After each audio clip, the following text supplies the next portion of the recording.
Hi అందరికీ. ఈరోజు మనం పెదవాళ్లకు చాలా ముఖ్యమైన విషయం గురించి మాట్లాడుకుందాం.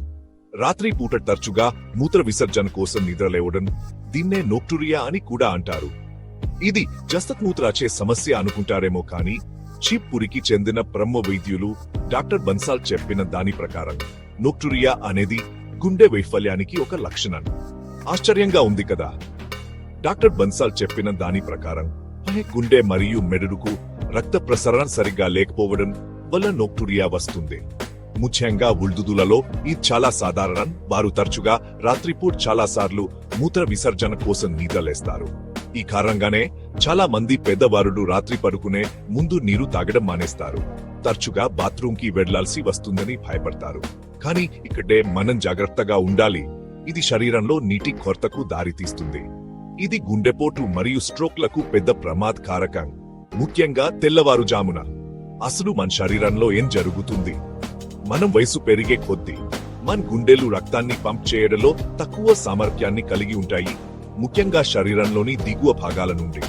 పట్టిపూట్ గురుత్వాకర్షణ శక్తి మన కాళ్ళు మరియు పాదాలలో రక్తాన్ని నిల్వ చేస్తుంది.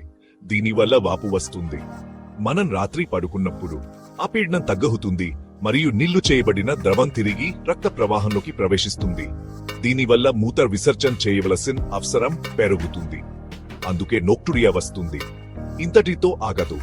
తరచుగా మూత్ర విసర్జన చేయడం వల్ల రక్త పరిమాణం తగ్గుతుంది. శ్వాస ద్వారా నీటి నష్టంతో కలిపి ఇది మన రక్తాన్ని చిక్కగా మరియు జిగ్గగా చేస్తుంది.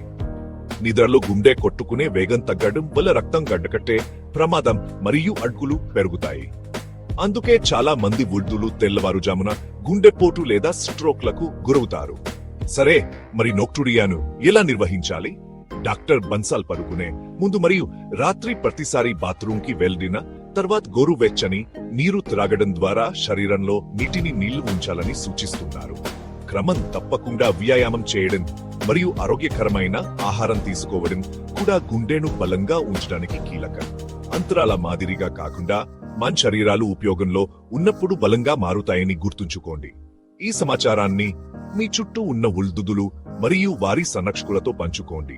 నోక్టురియా యొక్క నిజమైన కారణాన్ని అర్థం చేసుకోవడం మరియు ఈ పద్ధతులను అవలంబించడం వల్ల జీవిత నాణ్యతను గణనీయంగా మెరుగుపరచవచ్చు మరియు తీవ్రమైన ఆరోగ్య ప్రమాదాలను తగ్గించవచ్చు.